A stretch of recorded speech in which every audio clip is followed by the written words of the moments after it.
Oi, vamos falar do sistema reprodutor feminino? Já fiz algumas anotações aqui, então vamos lá. O sistema reprodutor feminino, na parte externa, nós vamos encontrar um osso que faz uma proteção, que é o pubis, fica na região da bacia ali, que a gente usa esse termo, né? Região pélvica. Nós temos uma camada chamada de uma dobra de tecido, podem dar o nome de maiores lábios ou grandes lábios, e ele é rico em tecido adiposo, proteção contra choques e batidas. Logo abaixo dele, nós temos uma outra camada aqui, que são os pequenos lábios ou lábios menores. A união desses lábios, bem na união dos lábios, tem parece um carocinho de ervilha, chamado de clitóris.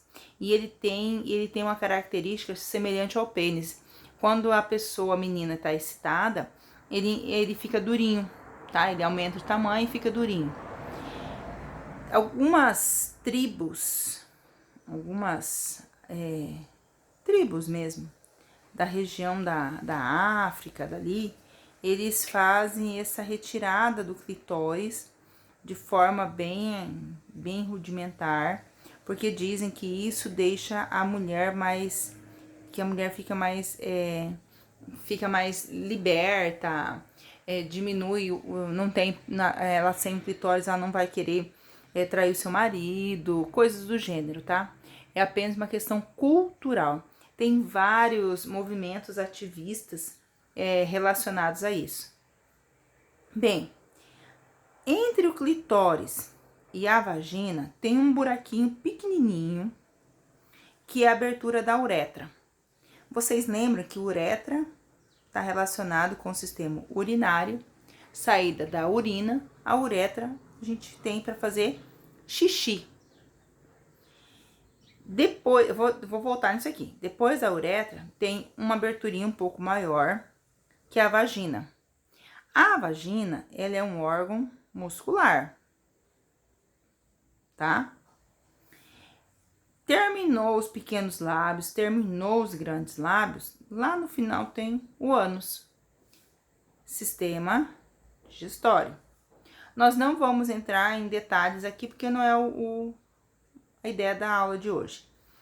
Vamos voltar aqui para a uretra. Vocês lembram, lá no sistema reprodutor masculino, deixa eu ver se eu tenho desenho aqui. Ah, não tem.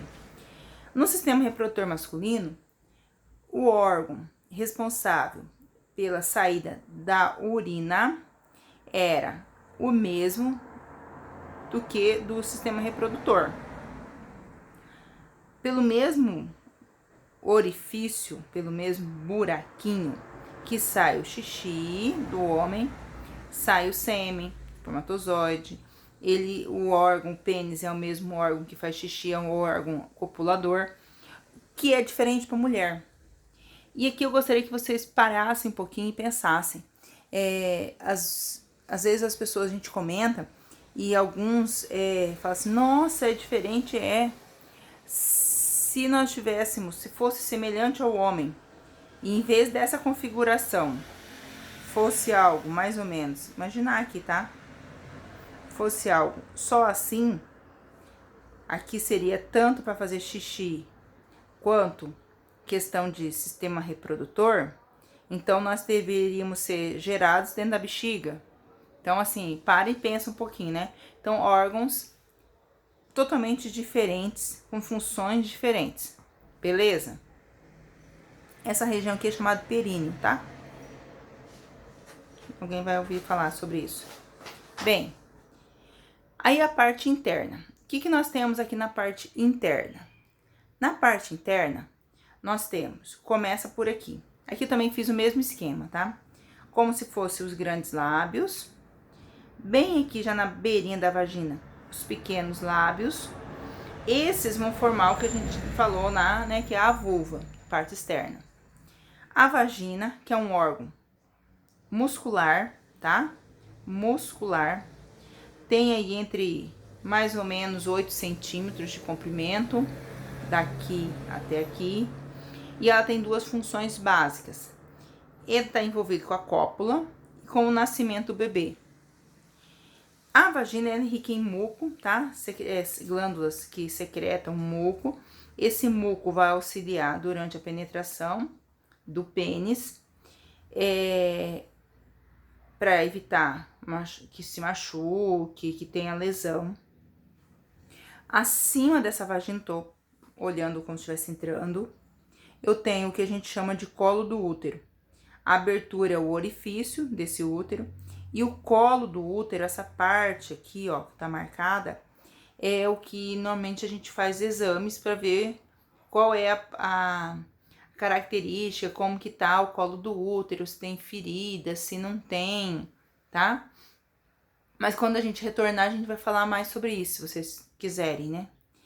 Aí começa a parte do útero em si. Então, tudo isso aqui é o útero. Colo do útero, orifício, a cavidade mesmo do útero. Para que serve o útero?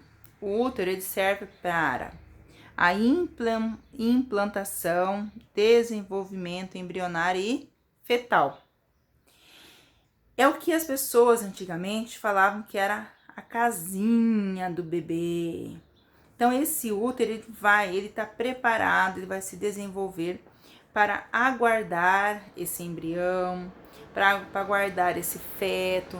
Para o feto, nós ficamos aqui as nossas 38 semanas, 40 semanas de gestação, nós ficamos aqui dentro.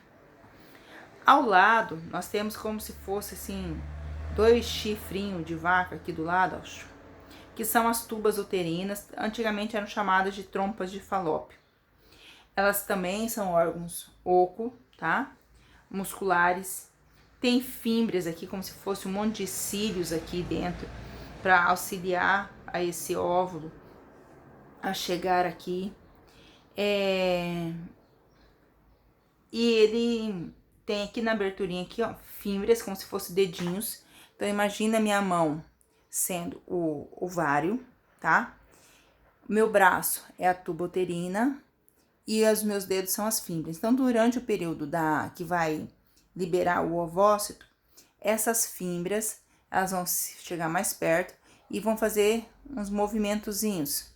Quando ela faz esse movimentozinho aqui, vai fazer com que esse óvulo que estava aqui dentro do ovário se desloque e venha aqui para a tuba uterina, tá? Que vai estar nesse desenho aqui. Bem, o que a gente tem aqui?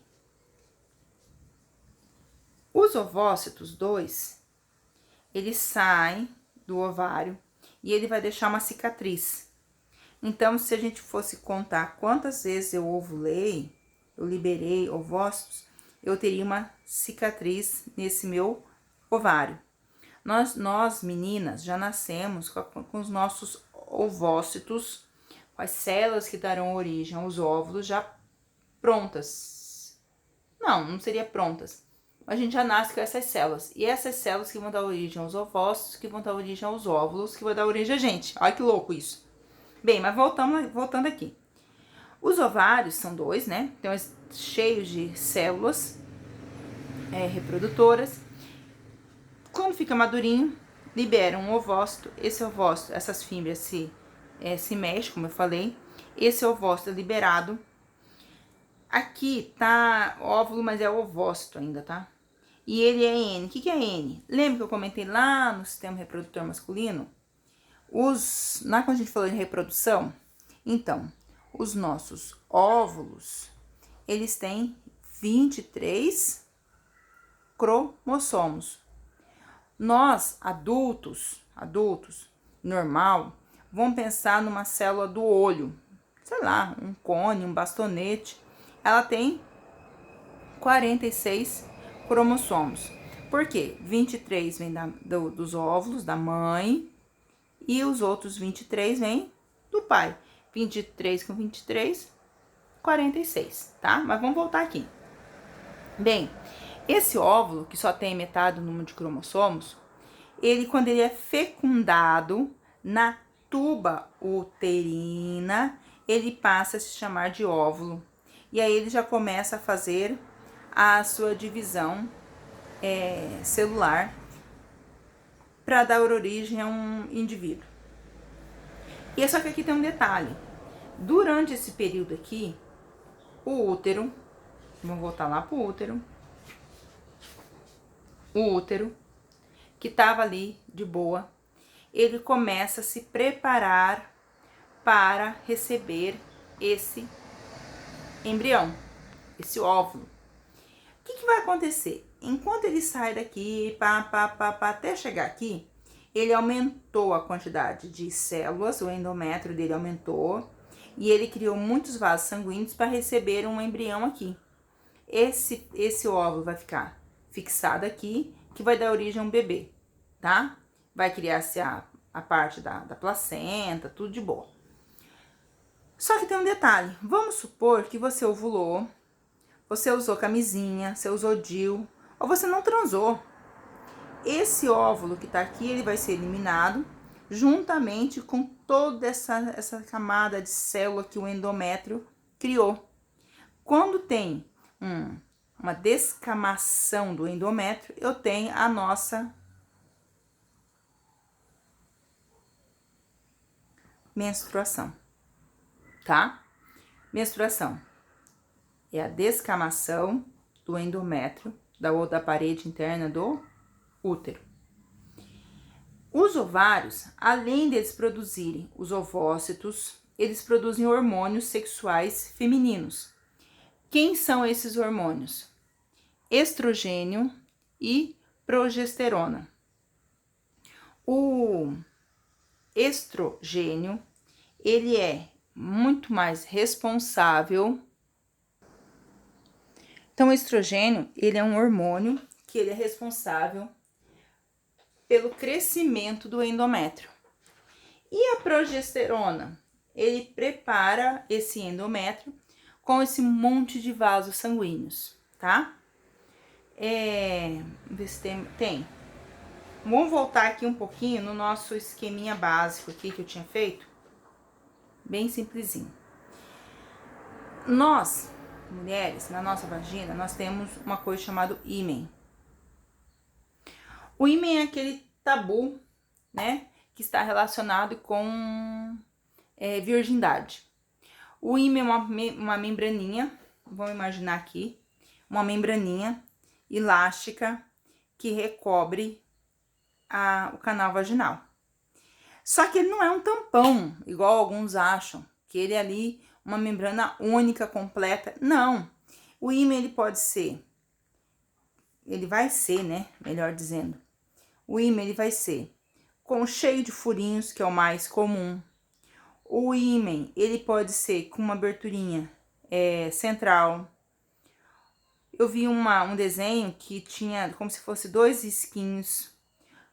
Então, às vezes, e tem alguns que são extremamente elásticos. Tão elásticos que esse ímen, a mulher pode não perder ele durante a primeira relação sexual. Olha que interessante isso. Outra coisa, você que nunca transou, você não vai imaginar que você vai transar, homem, mulher, sexo vaginal, que vai sair sangue, igual aparece em filmes, em novelas. Não! Se for uma relação consentida, se for uma relação com preliminares, não tem uma sangueira igual algumas pessoas imaginam. Tirem, meninos, tirem isso da cabeça de vocês, tá? Não é assim que funciona, não é assim que ocorre. Esquece isso. Menina, se você não sangrou na sua primeira relação sexual, não fique encucada com isso, tá? É normal, é normal. Outra coisa, por que que o ímen não é uma membrana única? Lá, ó, fechada, fechada, fechada, fechada, fechada. Porque como que vai sair o sangue menstrual? E depois a gente vai falar sobre a questão da menstruação e métodos contraceptivos, tá? Beijo!